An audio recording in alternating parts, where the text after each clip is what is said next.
Ku mwanya wa kabiri turasanga Dr Frank Habineza. Uyu mugabo si ubwa mbere agiye kwiyamamaza kuko muri 2017 yariyamamaje aza ku mwanya wa gatatu mu bakandida batatu bahataniraga kuyobora u Rwanda n'amajwi 0.48%. Dr Frank Habineza ni umukandida w'ishyaka Democratic Green Party of Rwanda. Yavukiye Miryana muri Uganda mu 1977 ku babyeyi b'Abanyarwanda bari impunzi. Muri Uganda ni naho yigiye amashuri abanza, asoza mu 1991, naho ayisumbuye asoza mu 1998.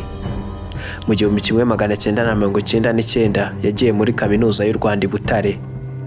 Ahava muri 2004 arangije mu ishami ry'ubumenyi mu by'imiyoborere na politike, Political and Administrative Sciences. Nyuma yaho Habineza yakomeje amashuri